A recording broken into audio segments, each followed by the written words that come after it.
Should I take a risk and go to events to sell my products? Majority of my revenue comes from events then online. I don't know. That's I mean, one depends on what your product is, but for me personally, I wouldn't. I'd be looking at how do I learn how to be online, because Yeah. every business is moving online. Even a business like Zanz, where it's like his old business of DJing. Well, you know what? There's going to be now virtual parties, and you know what they're going to need? DJs. Like every business can be made virtual, and now is a great time to learn it.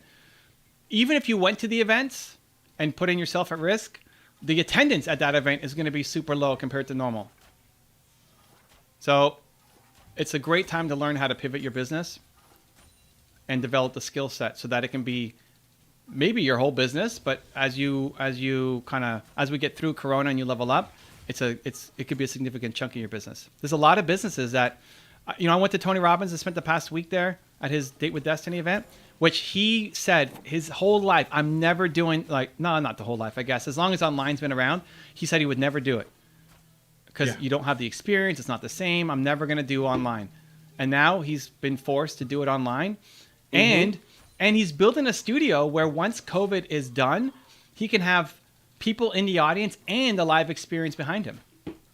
All of his events might also now have the online component for the guy who said that he was never going to do online because the experience wasn't there or good, right? So I think now is a perfect time to learn this stuff. Oh, that's good. It's a perfect time to learn this stuff, as opposed to trying to stick to the old model. Because even if you could get to some events, even if you could, it's going to be less well attended, and it's going to be harder to sell your thing.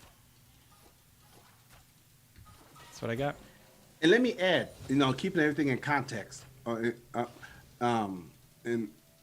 what we said earlier about planning for a year out. Look, Tony Robbins, he has his events are planned. The hotels are booked, the venues are a year in advance. And COVID, everything changed.